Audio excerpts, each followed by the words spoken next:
Good morning, everyone. The Premier has some comments to make, and then you're going to hear from Fort McMurray Mayor Melissa Blake, and then you're going to hear from Brigadier General Wayne Eyre, and then Chad Morrison will give a fire update, and then any of those folks will be available to take your questions. Okay, thank you. I'm here for an update. I'm here to update Albertans on the wildfire crisis in Fort McMurray. I'm honored to be joined today by the Mayor for Fort McMurray, Melissa Blake, by Municipal Affairs Minister Danielle Larrivee, who is coordinating our provincial response, and by Brigadier General Wayne Eyre from the Canadian Forces, as well as Chad Morrison and Scott Long. Let me begin by thanking from the bottom of my heart the thousands of Albertans and other Canadians who have come together to help address this disaster. These have been days to see the work of real heroes.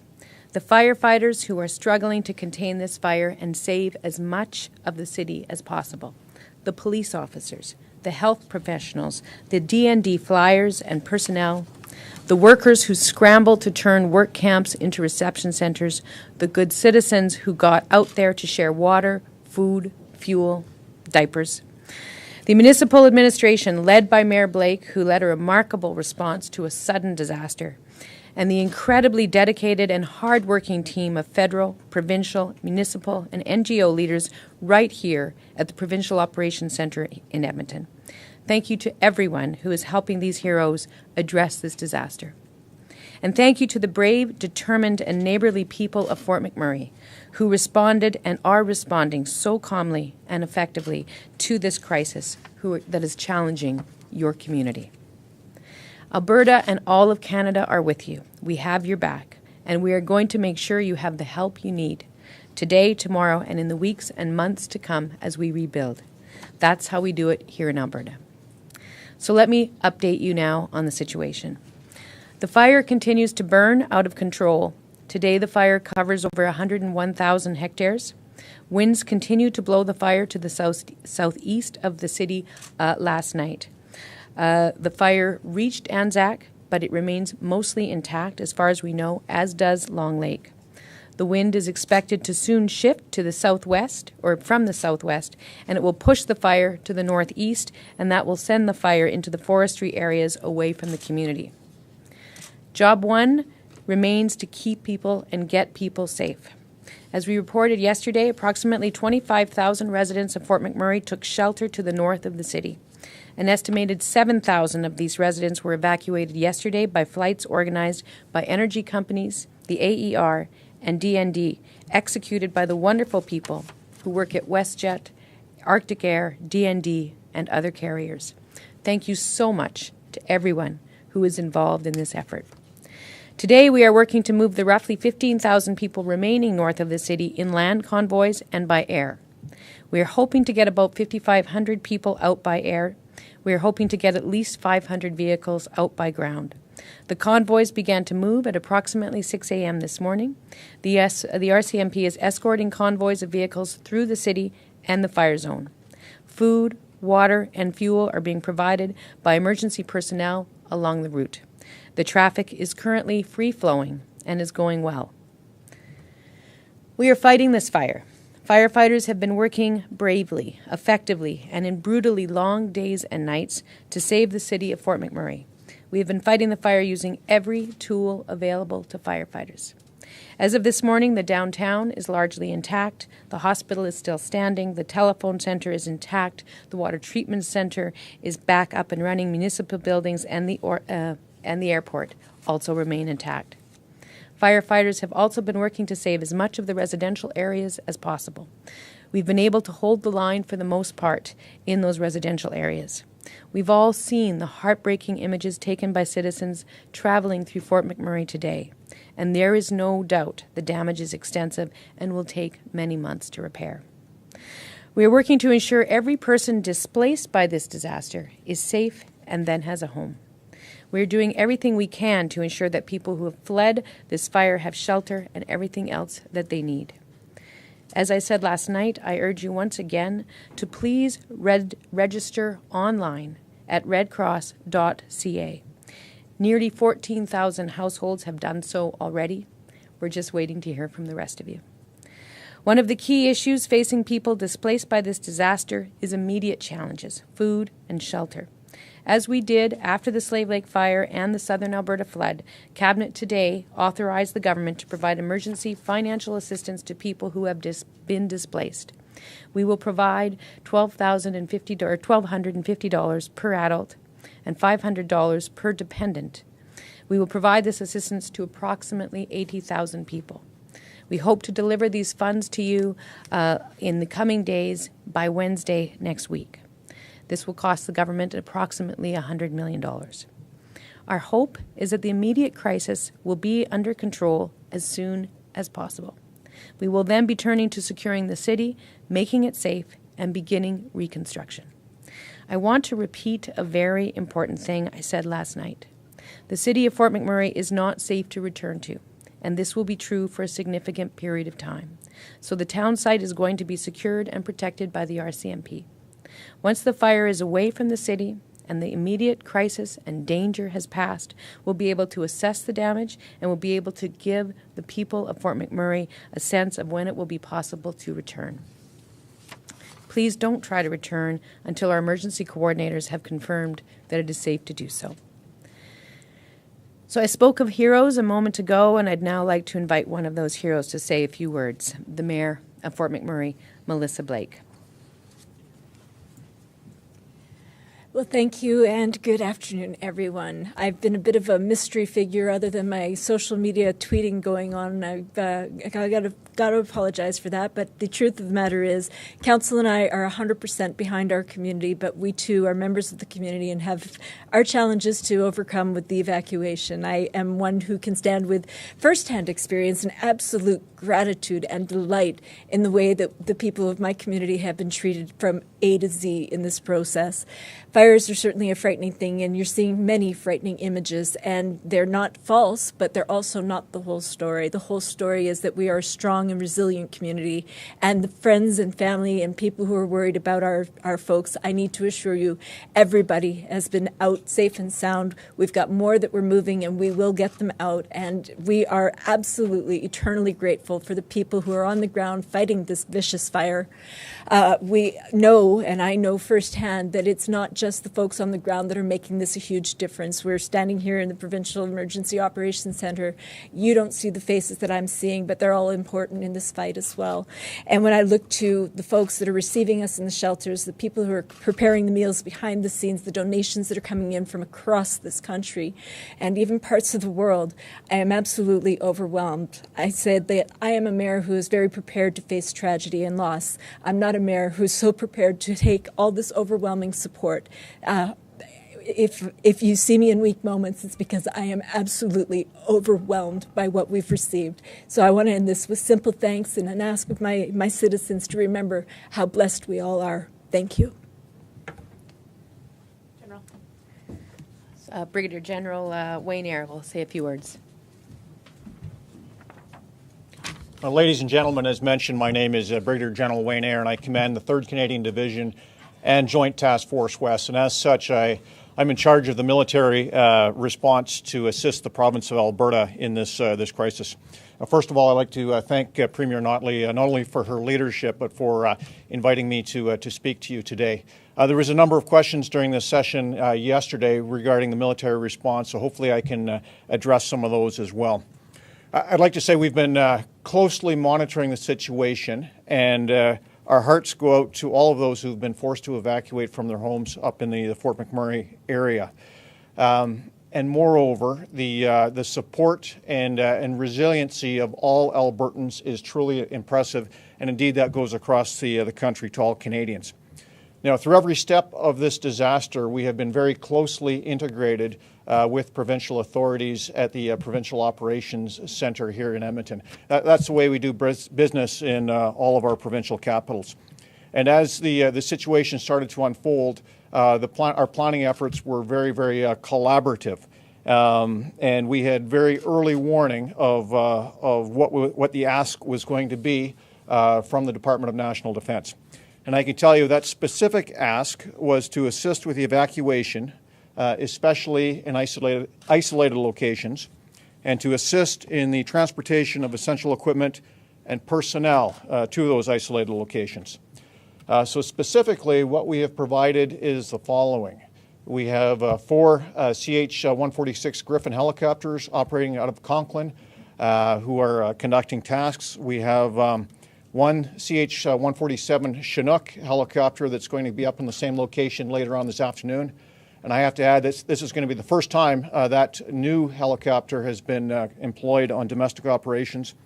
And we've got a C-130J Hercules transport aircraft, which is shuttling supplies back and forth.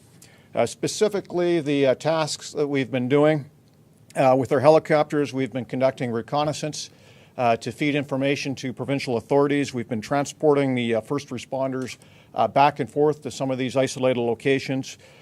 We've been providing some fire surveillance at night to use some of our special night vision equipment to monitor the progress of the fire and give early warning of any changes. We've been providing search and rescue capability as required. And just this morning, we started doing what we call convoy overwatch as the ground convoys under RCMP control move to the south. It's a technique that we use to great extent in Afghanistan and is very applicable to this situation here. I can tell you that our C-130 has been very busy with the multitude of civilian aircraft that are out there, evacuating people from the north and shuttling supplies, food, water, medical supplies back up to the north. Some may ask, what is the role of the ground troops in this? And to date, there has not yet been an ask. Sufficient capacity exists. However, we are poised to support as the call comes in. As usual, we maintain immediate reaction unit on very short notice to move to support any disaster across the west here. Finalement, je voudrais ajouter que votre force armée canadienne est bien préparée et prête pour ce type de crise. Nous sommes bien préparés pour répondre aux demandes de la province et nous allons fournir les soutiens demandés. I'd like to say your Canadian Armed Forces is poised to support in this time of crisis, and we are ready to provide what is required. Thank you very much. And Chad, go ahead with the update.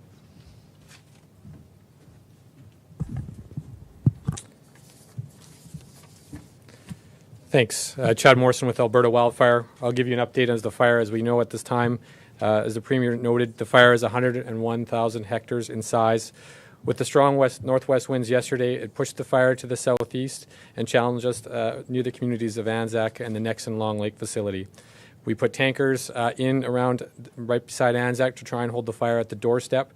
And at this point, the fire has passed Anzac, but we don't know any more details at this point. The fire is still 5 kilometers away from the Gregoire Lake area. We did hold the line yesterday in many places in the community in the north. We continued to establish dozer guard in the Parson Creeks area, followed up with firefighters, and firefighters worked in the Timberley, Thickwood, and downtown areas to continue to secure that, as well as clean up some of the areas around the airport and secure there. Homes and critical infrastructure continue to be protected and one of the top priorities. Can we move to the larger map? Thanks. So today, for fire behavior, we expect the winds to come from the southwest to push it into the northeast here away from the community. As you'll note, there's actually another fire up here. This is 2 fires that have combined. These fires were a result of the lightning from the weather that was created from the larger fire here. We expect over the next 2 days, with lots of extreme fire behavior still to come, that these fires will continue to move up into here, into the Clearwater River Valley. This is good news for the communities of Anzac and Gregoire Lakes area and the Nexon Long Lake facility, as the winds will be pushing the fire away, as well as the fire will be pushing away from the community. We feel also, too, that we've made very good progress in the north ports here, that we feel that we can continue to hold the line in there, but it's still early days, and we expect extreme wildfire behavior in much of the forested areas as the days to come. And at that point, that's the general overview. We'll open up to questions for afterwards. Thank you. Take questions from the floor, and then we'll take questions from the phone. The notion of assistance to people, Premier, sorry, I just pointed, that was rude. That's Yeah, so that's the amount that's coming to people. How is that exactly getting out? Are there any details about that yet? Do people need to apply? What are the details? we'll be rolling out those details as it becomes more available. It will probably be modeled on a similar program that we saw both in Slave Lake and with the Southern Alberta floods. The amounts will in essence be the same. We're just working out the details of the delivery and the timing. As I said, I'm hoping that we have that available to evacuees, especially those who are most in need, by mid next week. Okay. And the amount of structures that have been, I guess, destroyed in Fort McMurray, you said structures. Is there any idea how many actual homes yet? Do we have a number, or when will we have a number? Do we have? I don't think we have any new numbers, do we? Still have the original number, ma'am. We're not doing damage assessment. We're still fighting. Right, yeah. So you got that answer. You don't need it again on Mike? Okay. I'd like to ask about the flat top complex report and how the recommendations from that were employed in this area. Just if we have much details on that and how much was spent kind of throughout the province on that. On the flat top. Okay, that one I'm going to pass on to Chad. Thanks. Sure. Yes. Thanks. The question was about the lessons learned from the flat top complex. So we responded to all 21 recommendations of the flat top complex report with great support from the government. I can also report too that we had an additional 200 firefighters added to our firefighting force as a result of that review, and we continue to expand our capability. And really, our experiences in Slave Lake, taught us many things and helped us respond very rapidly and effectively here as a group, and not only as a wildfire organization, but as an emergency response organization with the province of Alberta. So the lessons learned there have definitely helped us out here in this situation. How has firefighting changed since Slave Lake, I guess? Firefighting is still firefighting. These are dangerous fires, unpredictable. Mother Nature is going to move these fires on us, and we can only do as first responders what you can do, and that is get people out of the way, try and protect as much of the community and the values as we can. The difference between the Slave Lake wildfire and this one, Slave Lake wildfire was a wind-driven fire. That fire, the big hit was the main one day with the 100-kilometer-hour winds. This fire is a fuel-driven fire, which is a result of very dry drought conditions over a long period of time. We have not seen rain in this area for the last 2 months of significance, and so that's why this fire continues to burn will continue to burn for a very long time until we see significant rain. Once we see some rain, even then we're still going to need all those firefighters to get out there and put that fire out at the end of the day. Mayor Blake, ask you just what the last 4 days, how they've been for you as the leader of this community and trying to get information out to residents. How has this been for you?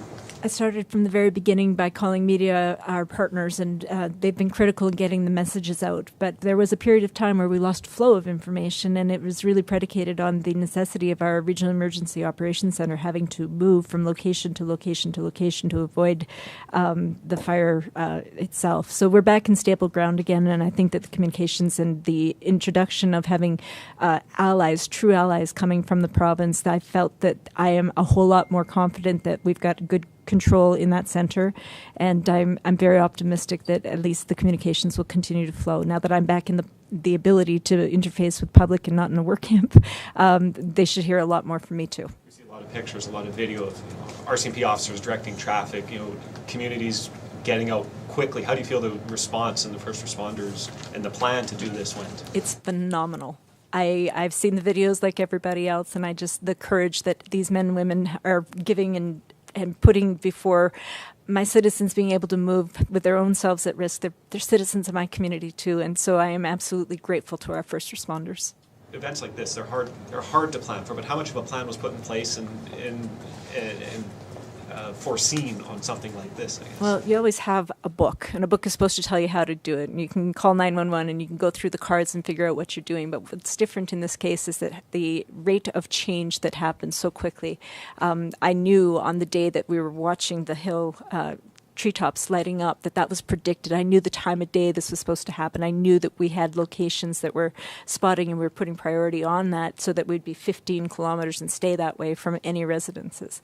And it just dramatically changed in such short order that the preparation time that we would have appreciated having just didn't exist. So compliments again to the people who eventually were able to get themselves into safe locations of their own way. Well, we had masses of traffic flowing at the same time, and I can tell you that I was worried that people would panic to extraordinary lengths and do harm to each other. That didn't happen. It was slow-moving. People were very scared, and you can't blame them. But in the end, everybody got out safely because I think there was a great collective effort in trying to be conscientiously courteous to the people around us. Your municipality tweeted this morning that this convoy could take 4 days. Is it really going to take that long? I'm doubtful that it will. I was one of the northern people that had gone up to the camps, and we were planning to drive out ourselves, but we've been incredibly fortunate to have the industry stepping in and giving us some opportunity to take flights out. I've seen a lot of people that were hanging on for that opportunity, but I also saw a lot of them diminish over time. So you'd leave one man with the car, and you'd send the rest of your family away for whatever the purposes were. But I think there was a point where everybody just was getting to the end. The camps were accommodating, but it was time to go. What's the mood in those camps? I mean, that's obviously people scared when you first get there. There's such an incredible range, and I can tell you that I've seen people who have lost everything break down, and it's heartbreaking, there's no question. And then the next morning you see them, and their smiles, and they realize that they've got their lives, they've got their family, and they've got the opportunity to rebuild. You see children who are completely oblivious to it, and it's for the children that I think we all need to stay strong. We're going to go to the phone lines now. On the phone, if you could just direct your question to the person that you would like to answer it. Operator, please put through the first caller. Your first question comes from the line of Allison Martell from Reuters. Your line is open. Thank you. I think this is probably best for Mr. Morrison. Do you have any more on the cause of the fire? No, not at this time. The fire is still under investigation, as I had said earlier. This time of year, we often see human-caused wildfires as one of the main issues for us. So that's why we want all Albertans to take extra care out when they're in their forested areas. And that's whether that's through their ATVs or they're out there just working. They want to make sure that they're extra diligent. We have also had lightning fires this time of year already due to the early start to the season. So right now, our investigation teams are checking that, and the fire is still under investigation.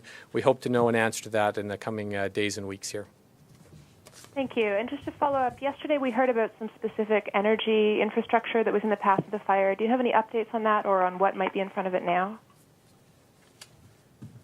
Yeah, the details that I know of right now is that the fire is at the gates of the Nexon Long Lake facility. But with the change in winds today, the winds will be pushing to the northeast away from that facility and then into the forested areas. And one of the things I will say about some of these larger oil and gas facilities, many of them have their own trained industrial firefighting forces there. Industrial firefighting forces there. They're highly trained and have great emergency response plans in place for that.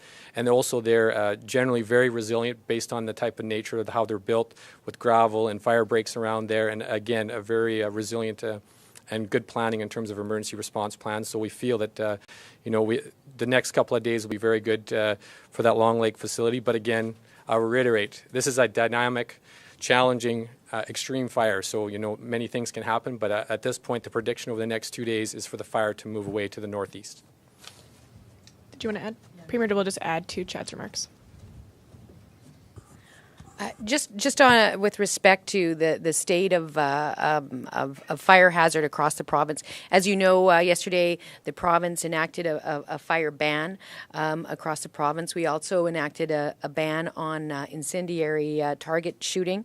And the other thing that we are doing is we are asking people to refrain from going into the forests on a recreational basis at this point. So there's no ban on that because, quite frankly, that's a remarkably complex process. But we're asking people who might otherwise be recreationally planning to go out into the forests on the weekend to rethink that. With the greatest of intentions, off-road vehicles can sometimes inadvertently spark a fire when we have the kind of fire conditions that we have now. So even if you're out there and you decide you're not going to light a fire, if there are vehicles that are taking you out there, a problem could arise. So we're really asking people to seriously rethink whether that's the best thing to be doing this weekend while the fire hazard is as large as it is, and so many of our resources are dedicated to fighting this crisis in Fort McMurray. So thank you. We're going to stay with the phone for a few more questions, and I'll come back to the floor for anything outstanding. Operator, please put through the next caller. Your next question, it comes from Joffrey Morgan from Financial Post. Your line is open. Good morning. Thank you for taking my question. Wanted to know if there was an update, if there was any damage to either electric plants or electric transmission lines, and whether or not damage to electricity there could make the firefighting efforts more difficult. Morning, Scott Long, Executive Director, Operations, Alberta Emergency Management Agency. We've currently got ATCO Electric representatives and ATCO Gas representatives and TELUS representatives in both the Provincial Operations Centre and forward at the Regional Emergency Operations Centre. We're looking at all of those right now as it's all part of our early planning for re-entry, which is still not defined in terms of a timeline, but we're looking at all of that now so that when we do have, when it is safe, we can make that happen quickly. I don't have specifics, but I know that preventative and precautionary measures were taken in terms of shutting off gas lines and valves to try and preserve all of that critical infrastructure. Again, we're not at the stage where we're doing those sorts of on-the-ground assessments. Hopefully that will be coming soon, but we are doing the pre-planning for that. Thank you. Operator, please put through the next caller. Your next question comes from the line of Virginia Bouchard from CBC. Your line is open. Hi, my question will be to Chad Morrison. I was wondering, after Slave Lake, the report recommend that a firewall should be built. How come it wasn't put in place before in Fort McMurray? Yeah, thanks for your question. One thing I want to reiterate here is that you can't compare the tragedies of both of those wildfires and those losses. Both, in my mind, both of these situations are extremely tragic and difficult. In this particular case, there is a lot of programs like Fire Smart and wildfire prevention, and I know the municipality of Wood Buffalo has had an active program in working to do those types of preventative, mitigative work already within the community. And I want to be clear. With the nature of this fire and the dangerous conditions we have, no size of fire break would hold this fire from doing anything. This fire has jumped the Athabasca River, which is over 1 kilometer wide. It is not only challenged firefighters, there's no tankers that we can put at this thing to stop it at this point. We wanted to make sure that we use those tankers and resources and equipment to continue to protect the community. We want to support the municipal fire services as best we can to protect the community and all the critical infrastructure around there. So at this point, yes, my experience dealing with the municipality, they've done a lot of preventative work already, and I think that's probably helped within the community. But like I said, no fire break here would have stopped this fire, because this fire is jumping kilometers at a time. We're seeing fire spreads where it's creating its own lightning fires out of this fire. This is an extreme, rare fire event, and that's something that's historic for us. Operator, please put through the next caller. Your next question comes from the line of Tanya Zielinski from Upstream International. Your line is open. Hi there, good morning. First of all, Mayor Blake, I want you to know you have the support of all McMurrayites everywhere, even those of us who have left town. Secondly, my first question is for Chad Morrison. With the fire growing at the pace it is there a fear it could travel further north to Fort Chipewyan? No, the fire won't. We don't believe the fire will move that far at this point. Really, at this point, we believe that the fire will continue to grow over the next couple of days to the northeast, really away from mostly populated areas into the sort of the Clearwater River area. Okay, thank you. And then lastly, for Scott Long, regarding the evacuations north of the city, do the evacuations include volunteers and staff at some of these work camps? Are you hoping to get absolutely everybody out of that area? Good question. We had a teleconference with the industry, our industry partners, a joint industry emergency coordination center this morning. Right now our focus is on evacuating all of those impacted from Fort McMurray. Most oil and gas have already started as part of that thinning out non-essential personnel. But as Chad has said, they have, in accordance with regulation, they have great emergency management plans, highly trained professionals.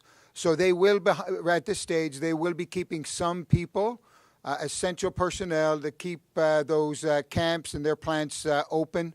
I can tell you in the Provincial Operations Center, we widen our view further north. We are now tracking closely locations of critical oil and gas infrastructure, airfields, and at any point in time, if we feel that there is a threat, then that discussion will open more and we will look at further evacuations as required. Operator, please put through the next caller. Your next question comes from the line of Nia Williams from Thomson Reuters. Your line is open. Hi, you said about the fire moving to the northeast today. What communities or energy facilities are in that direction and might be in its path? It's Chad Morrison from Alberta Wildfire again. In that northeastern area where it's moving, to my knowledge, there isn't a lot of, there's not very many industrial facilities and no communities that I'm aware of that it will be impacting today. We did, our firefighting resources did yesterday rescue 15 campers along the Clearwater River Valley, and we continue to patrol the Clearwater River for any folks still out there. But there's no communities and no industrial facilities out to that way that I'm aware of. Thank you. We'll come back to the floor now for any outstanding questions. Mr. Morrison, the area, as the fire moves northeast, that area below Fort McMurray, is it going to see fire moving back up into that part of town again, or is it all burned out there? Yeah, you're correct in the fact that, apologies there, the fire is mostly burned out in those areas and continue to be secure. So we're not going to see movement in the inside of the burn that much. There is still hot spots and stuff that firefighters need to get to. Really, the growth is going to be on the outer perimeter in this forested area. But of course, given the extreme conditions we have, there, you know, we take nothing for granted, and our firefighters are on guard in that southern part of the community as well. And the firefighters on the ground, what are they able to do at this point in time? I mean, are they still waiting to be deployed till this calms down? No, all firefighters have been working day and night, establishing guard and protecting the homes and communities. You know, one of the really big things that we've learned, you know, through the years, even working in communities, even the Slave Lake experience, is that, you know, we're highly effective, you know, getting those homes put out. So when you have a big wind day or you have weather changes, that once that stuff's out, that area becomes secure and safe for first responders to get in, and the recovery can begin. So I meant in terms of containing the broader fire. Okay, so much that can be done at this point. Can much be done? Can you say the question again, please? To contain the broader fire. To contain the broader fire, yeah, there's no amount of resources that we're going to be able to put on this fire to hold it in those forested areas. At this point, we're going to have to continue to steer the fire and protect the community. And in the forested areas, it will continue to grow. Around the community itself, we continue to secure that, and that being our top priority. I feel we've had very good success with our firefighting group to date, but again, still very, very early days for us.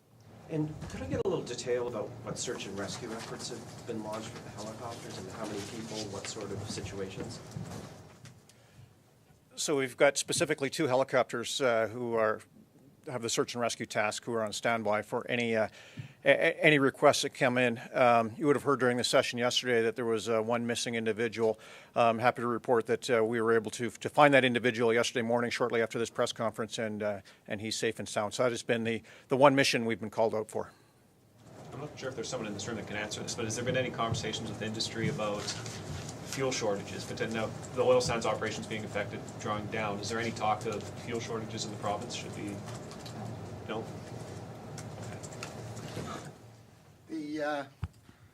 I can't comment on fuel shortages, but we have had lots of conversations with oil and gas, closely linked in with them. Right now, I'm not aware of any issues on the fuel side.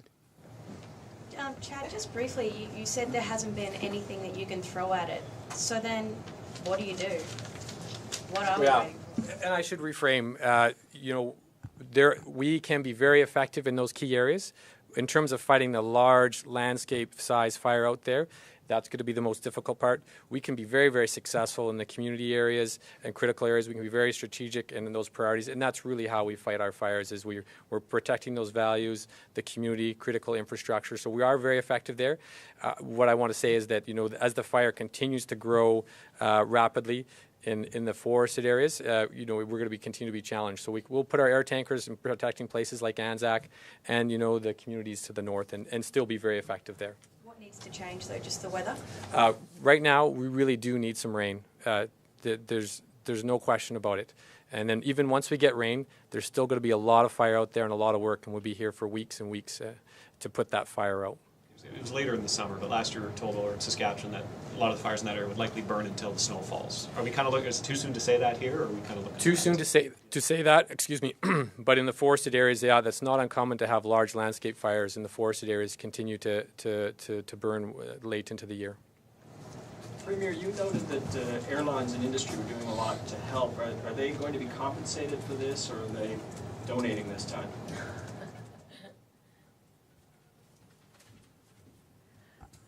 I think, the way we move forward with respect to disaster recovery, in many cases, the airlines had been contracted already by, in some cases, industry. So everybody's coming together to do their work, and then when it's all done, we'll do an evaluation of the resources that went into it, and both through the provincial disaster recovery program and also the federal disaster recovery program. Much of the work that's been happening so far is all eligible for compensation through the federal program.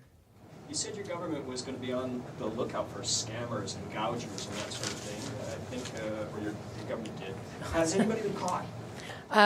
That's not really been anything close to my focus, so I'm not quite sure where that came from. Right now, our focus is on getting the resources to the people who need them. That's the biggest issue, and supporting people who need to get that support. That's our focus right now. Thanks, everyone. Thank you.